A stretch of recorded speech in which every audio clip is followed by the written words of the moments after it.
So, welcome, Mona. Dr. el-Farra, she's going to speak now, and we're all going to shut up, including me. First, thank you very much, Norma, for introducing me. And thank you very much, Palestine Solidarity Campaign Manchester, for giving me this chance. I must start by saying that I was very uplifted yesterday. I joined the International Workers' Day march in Chesterfield, and although it was raining, but it was very good for me to see all those comrades coming to celebrate or commemorate this memory. That made me feel that we are still on the right path towards our belief in socialism and the capitalism at one stage it will end. I'll start by saying that because whenever there is injustice, there will be people who will continue fighting this injustice, and like what's happening in Palestine, because of there is injustice, there is resistance. Because of there is injustice, there is the determination of people to stay on land, and continue working for the Palestinian people right. And without you, I didn't mean without you, I mean with you, the different international solidarity movement everywhere, including the Palestine Solidarity Campaign, different branches in the UK, we feel we are not alone. And I always stress out on this point because it is very important what you are doing, my comrades. Very important. I could see it, I could feel it in Gaza. It is not only about the practical support, which is very important, but still for my people to feel that there are people who are believe in our Palestinian cause and the injustice that has imposed on us through the years. Especially now we are approaching the Nakba anniversary in 10 days time. That will remind all of us of what happened in Palestine in 1948 and since the beginning of the last century, the outcome of the different colonial system. Palestine, as well as other countries, of course, paid big price for the capitalism supporting the imperialism in my country and different parts of the world. I always like to remind myself and remind all of us. I know you know it very well, but for us it is very important with the different changes in my country, with the daily struggle of people for their bread. It is literally like that. The humanitarian situation in Gaza has deteriorated so much, and especially with the COVID virus, which hit us very badly. But still, it showed other points of strength in my people too, including people and different institutions and organizations to continue fighting the virus, to continue helping people, to continue finding way to raise the awareness of people towards the virus. All these points, I see it very strong points in our struggle too. It means that we still have system. We did not collapse completely, despite, for example, of the collapse of the health system. No, they showed great efforts to help people. I know we are, before the COVID, we have been suffering a lot because of the lack of medications, lack of equipment, lack of salaries for workers, lack of everything under the siege in Gaza and under the occupation as well. It's not only the siege, because while I mentioned this point, still Israeli airplanes are all the time in the skies of Gaza. The drones are there in the skies of Gaza, and the fishermen are having to daily struggle while going to fish, and most of the times they cannot have the accessibility to the sea, as well as the farmers in the east of Gaza. So we don't forget about the occupation, but the siege even made the occupation harder for us in Gaza. But in the end, it is occupation, and we know that we are on the path of freedom and struggle and freedom until we reach our goals. I know the situation is not promising at the moment, the political situation. The latest news that the government has postponed the election. The people, my own belief that the election, maybe personally, I didn't find it a good step, but the people feelings all through Gaza and the West Bank, they and the people morale, or they all want the the change through the democratic process. Why I don't feel that it is the right thing? Because we had 2 elections before that and nothing has changed in our lives. But still, after 15 years of division, internal division between Gaza and the West Bank, Hamas and Fatah, people are very eager for any step of change, especially in Gaza, when we are going in circles around ourselves under the occupation, inability of traveling, with the COVID lately, and all these things. So I could understand the feelings of people toward the election, and now they are very disappointed because this step has been cancelled. And not only that, there is a lot of analysis, and I see I'm not in a situation to say I know the truth completely, but I watch like others that there is something more than us coming on the way.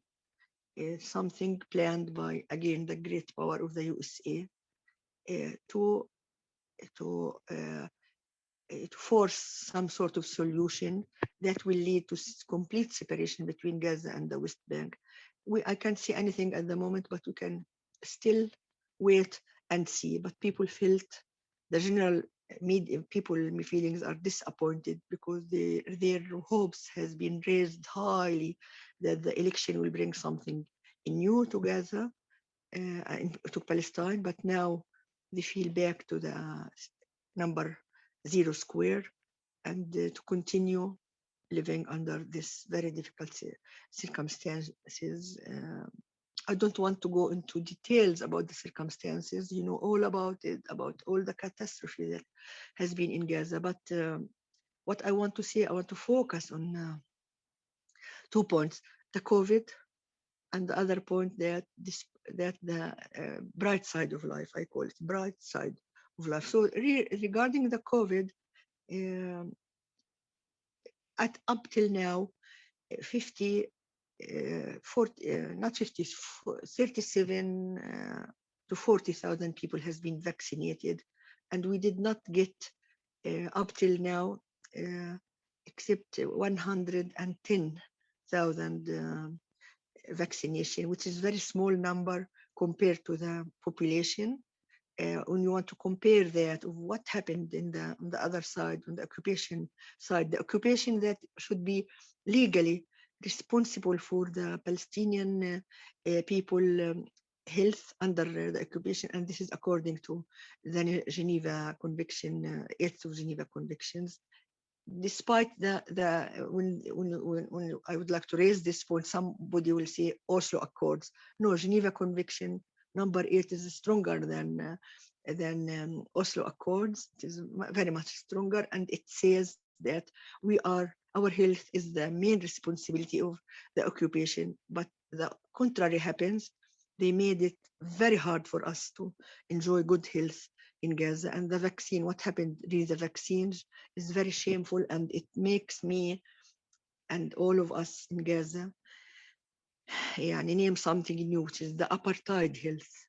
Even the discrimination has this apartheid. When you think of 95% at least, maybe more, of the people in Palestine, 1948, Israel has been vaccinated, and still they making it very, very difficult for us to get the vaccine for our people. There is very small point read this matter as well. The small point is that people, there are few now, like here in England, some people would reject the vaccination, but the majority wants to get vaccination. And our role as health workers to raise the awareness of the people to the importance of the vaccination, which we are succeeding through different health, non-governmental health organization.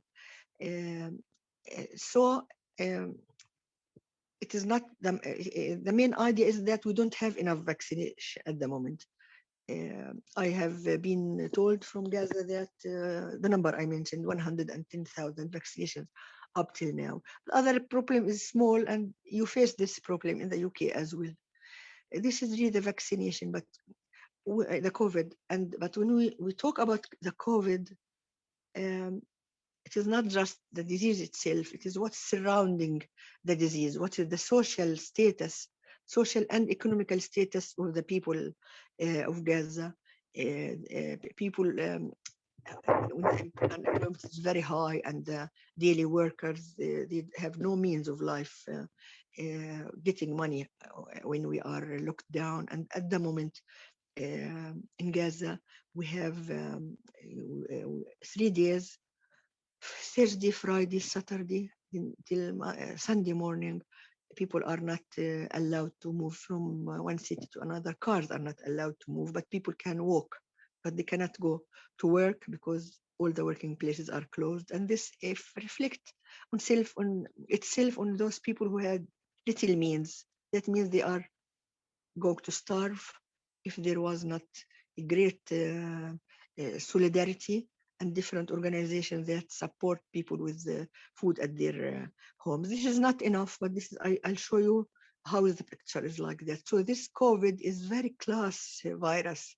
When you are, when you are, when you have the means, you can survive and get all the help because of your means, because of your money. But when you are don't have, that means you need to no matter your life doesn't matter. And this thing goes hand in hand with in our struggle as well as health workers to fight against the privatization of services in my country. So the health should have should be always available for all, regardless of their income, etc. But it showed it's very, very cruel way through the COVID. And I could feel it and see it very clearly during my work in Gaza. I was in Gaza till last month, and it breaks your heart uh, how the burden is very, very heavy, and the means, despite of it is coming, but still not enough for 2.2 people under occupation. This is in general about the COVID, but I'm ready for questions after I cover the second point, which is the bright side of life, I call it.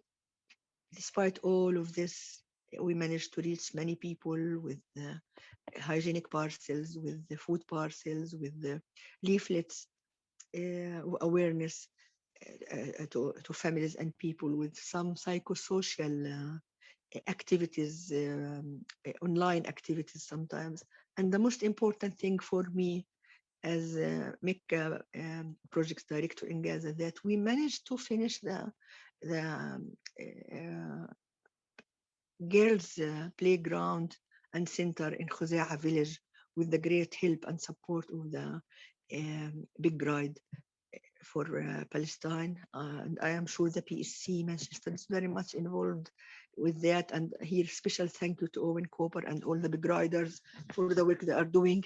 They are working here. They are doing a lot of work here and there, despite of the virus and the restrictions of movements, etc.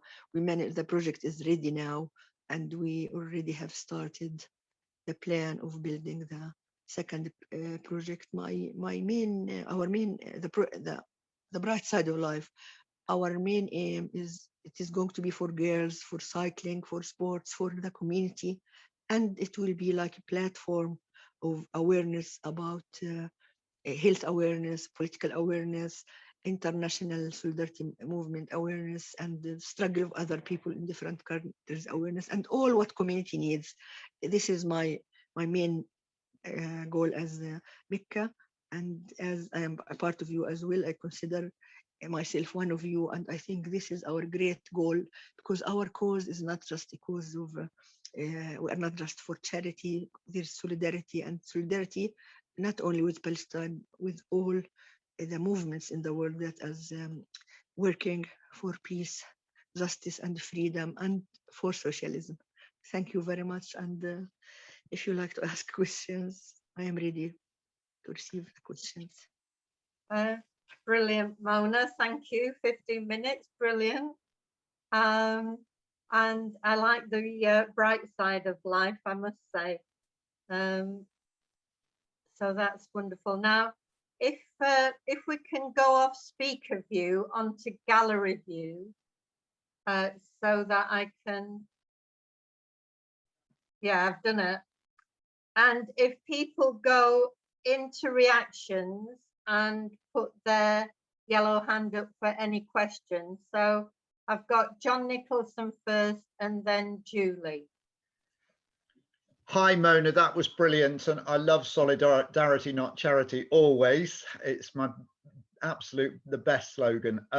I just wanted to ask, and you may not have seen this, so if so, feel free to say so, but I wondered if you'd heard about the Human Rights Watch report recently that is highlighting the crimes of persecution and apartheid being waged by Israel on Palestine, and at least in theory suggesting that there might be recourse to International Criminal Court and to trying to challenge the perpetrators or those who assist the crimes.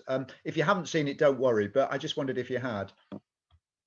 Thank you, John. I'm afraid I haven't seen it, but thank you for raising my attention to that. I'll see it. Yeah, and I'm sorry that I'm talking only about Gaza. You were asked to talk about Gaza, so that's fine. Yeah, yeah, but I mean the Palestinian struggle is Gaza and the West Bank and diaspora. But anyway, I'm here to talk about Gaza. Okay. So Julia and then Pia, did you have your hand up? Yeah, and then Pia. Hi, Mona. Hi. We have a National Education Union meeting tomorrow, and I was wondering if we could make a donation to your work for the food distribution and so on. How could we make a donation to that? If you want to, if you would arrange it with the Palestine Solidarity Campaign Manchester, because they always arrange these donations to us in Gaza, and I am very first. Thank you very much, of course, and I'm happy that you mentioned what you want it to be for. But the easiest way is to do it through Palestine Solidarity Campaign Manchester. Perfect. Thank you. Okay, Julia, we'll get the information to you. Yeah, thank you. Pia? Hello, Mona. Excuse my ignorance. Hi, how are you? Yeah, okay, thank you. And having a much easier time than you have obviously having in Gaza. But it's good to see you here. Thank you. I wanted to know more about the election. I understand that it's been, well, is it being cancelled or is it being postponed? And is the election just in Gaza or in the occupied territories and Gaza? I really don't know anything about the election, really. Yeah, the election was supposed to happen in both in Gaza and West Bank, but it has been postponed, not cancelled. But people are frustrated because the postponing means a lot. That means if they want to start the election again, we need another 6 months of preparation. So people think, despite that it was postponed, think that it has been cancelled. But the official thing that it was postponed and it was supposed to happen in Gaza, West Bank, and East Jerusalem. Yeah. Are there more questions? Chris?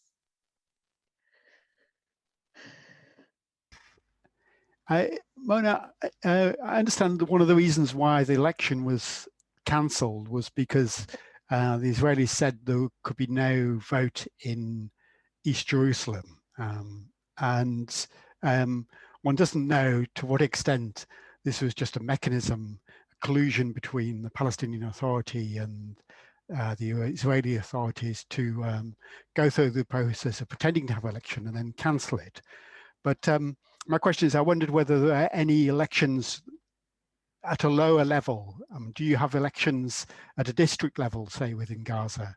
I mean, are there mechanisms by which you could have a plebiscite in Gaza or a plebiscite within different districts?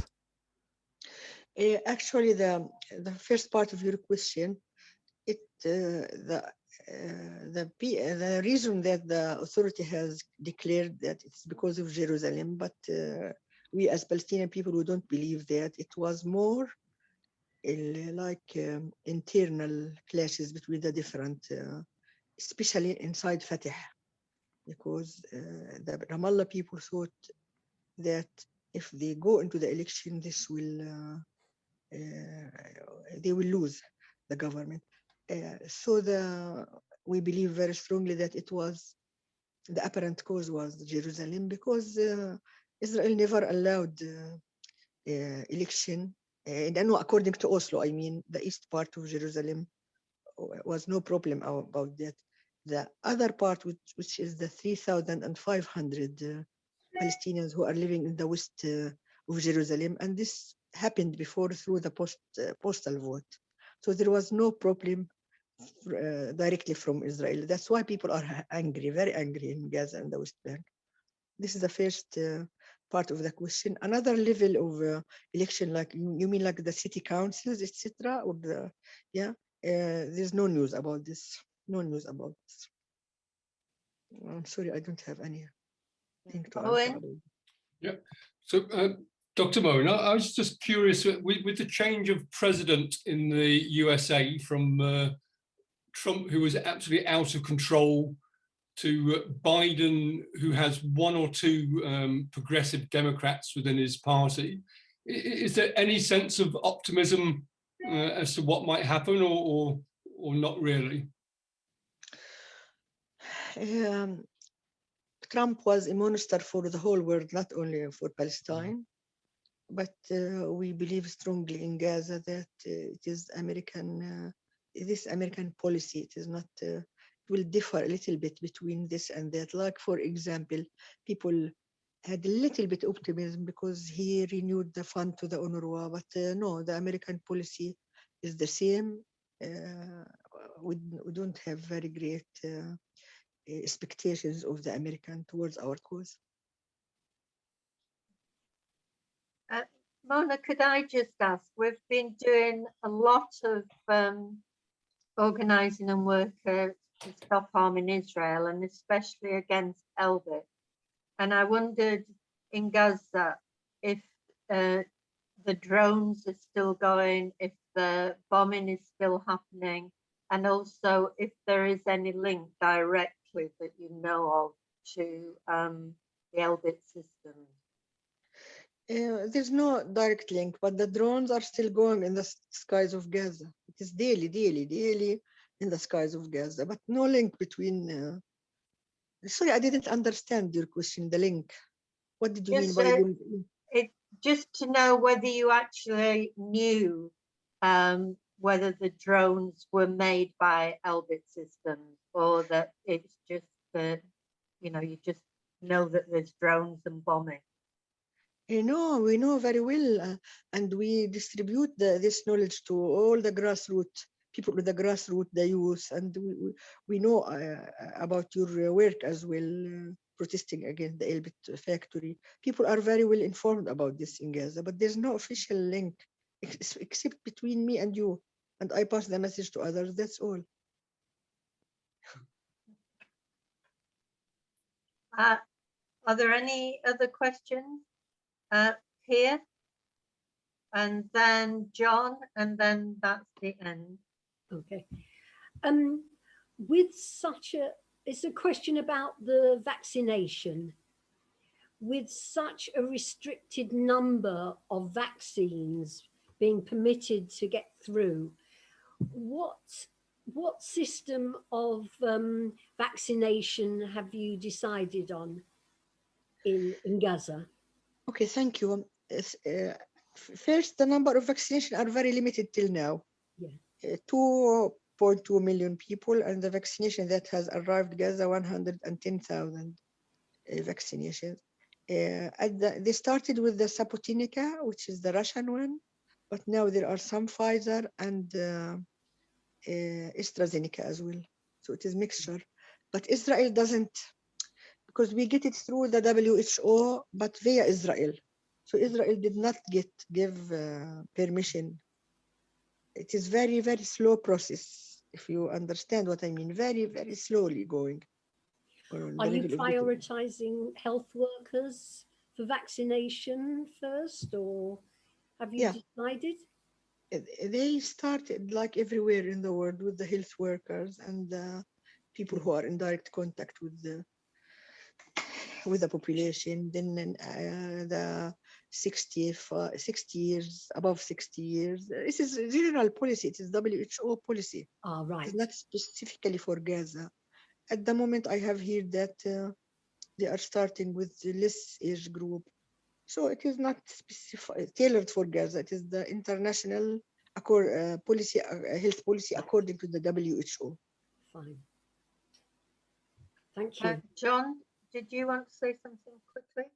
Yes, just very quickly, although on the back of that, I'm furious personally that this country keeps publicising how well Israel has vaccinated its whole population, and it's a world leader in vaccination, and it just completely ignores the Palestinians. And the liberal media in this country is really guilty of that, and I think we have to keep on shouting about it. But Mona, that was brilliant to hear from you. Thank you so much for coming. Okay, thank you very much, Joan. Thank you, PSC. And you don't, I'm not sure if you really feel how much appreciated we are for the donation that comes from you, because it is not conditional, and it is not charity. It is from people who believe in us and in our rights. Yeah. Okay, thank you very much, Mona. I know you need to go now, so Thank you, Norma. and hope people will see you.